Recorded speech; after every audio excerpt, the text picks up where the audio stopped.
Greetings, my fellow cooks. My name is Marcelino Alberni. I want to welcome you to Dr. Flavor. This is another show that we're having, and I want to cook for you one of my favorite meals, which is meatloaf. Of course, you know, there are many different kinds of meatloaf. That's why I enjoy myself so much with this thing, because you have all kinds of varieties.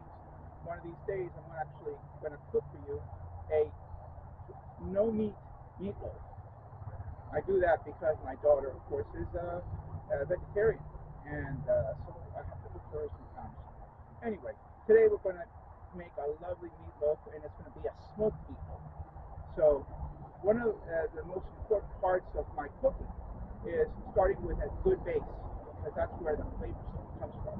The flavor, it's all about it. So anyway, we're going to start with making the sofrito. Now, if you're Hispanic, you would know what sofrito is. If you're not, or familiar with cooking, sofrito is basically a base, mostly a vegetable and spice base for your cooking. The sofrito varies to some degree from region to region. The Central American and South American is going to be different from the Caribbean Hispanic. Naturally, I'm Cuban, so I'm going to be making sort of the Caribbean style sofrito. Caribbean Hispanic world is Cuba, Puerto Rico, and Dominican Republic. So this is how we start. Very basic ingredients. We're going to actually use avocado oil, but we can use olive oil. We can use black pepper. A very important spice that I absolutely love is Badia's complete seasoning, sazon completo. We actually cook that, and we use that a lot. We're also going to be using, putting in sazon Goya seasoning with culantro and achiote. Very flavorful. We're going to put in diced tomatoes with green chilies, creamy garlic.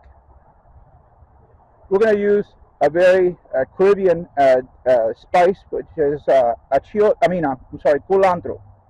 And culantro is sort of like cilantro, but it has a more rich spice, much more rich flavor. We're going to have green peppers, we're going to have red peppers, and we're going to have sweet onions. I prefer to use sweet onions because my feeling is it makes food a little bit sweeter, but if anything, one of the important things is that it doesn't make me tear. All other onions make me tear, so this is what we're starting with. Okay, so now we're going to check on the sofrito.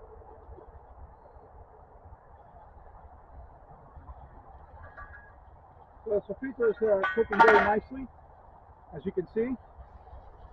Starting to cook a little bit on the bottom, stick a little bit on the bottom.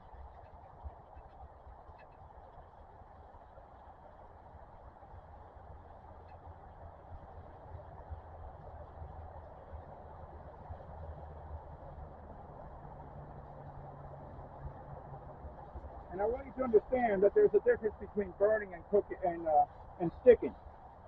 This is not at all smelling burnt. As a matter of fact, the flavors and the smells are absolutely wonderful. So, what we're going to do now at this point is we're just going to turn off the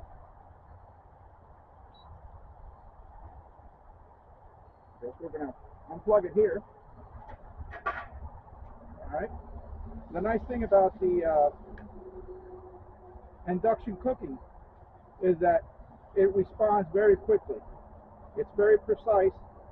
I enjoy cooking on it. All right, so this is pretty much the end product of the sofrito.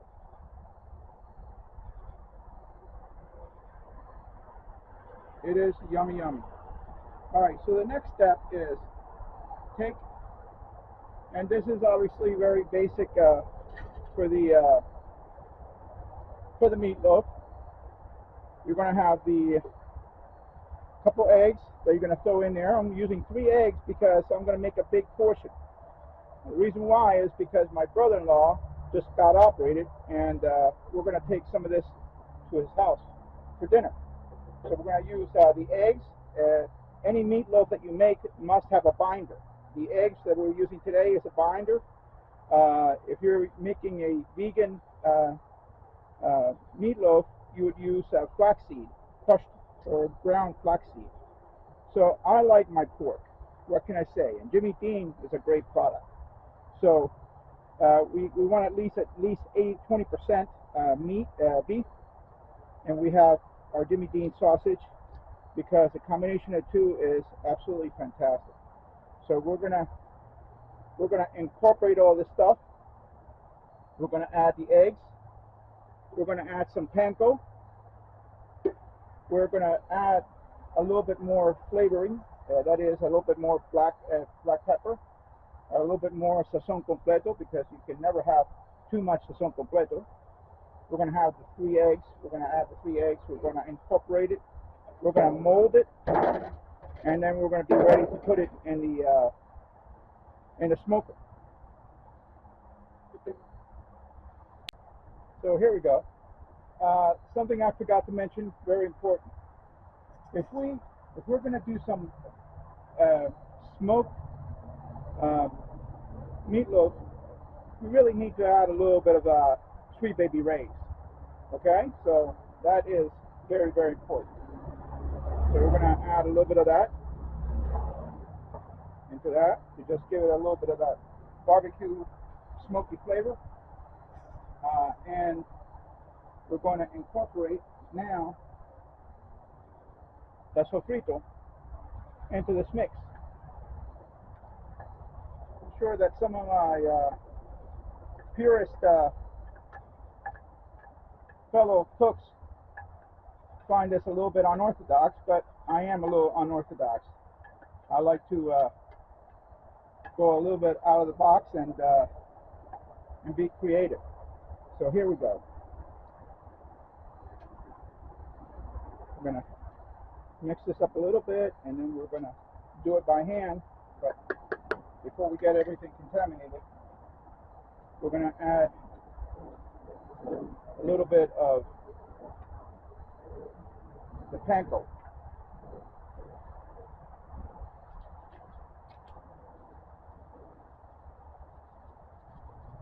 There we go. That's about right. Some people don't like my measurements. I do. That's how my mother taught me to cook. Just simply mix it. You can always add a little bit more. You can't take away. But that's most important with the seasoning. You'll find me eating and basically tasting as I cook along, because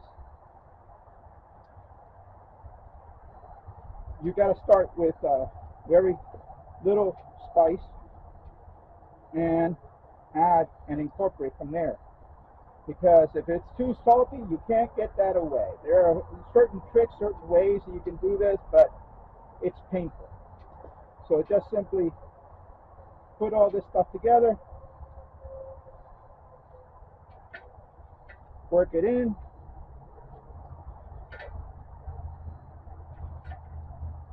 and then what we're going to do afterwards, we're going to form it in a pan, and then put it in the smoker.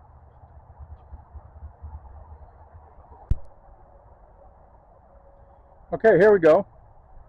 So now we're cooking. Basically, I molded the meatloaf. I put a little bit of baby rays on top of that, sweet baby rays. I put my probe. We're looking at possibly getting a temperature of 160 degrees, nothing less, because any type that you're cooking meat that has been incorporated, actually mixed in, you have to actually reach a good cooking temperature. You cannot actually make it any rarer than that. Okay, so we're going to turn it on.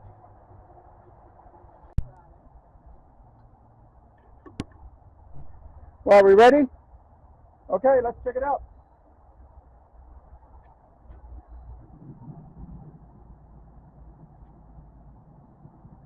Gorgeous. Gorgeous. Kind of boiled a little bit in there. Gonna have to take out some of the liquids. Maybe I can make some gravy out of it. Who knows? Alrighty. Now the next phase is coming up.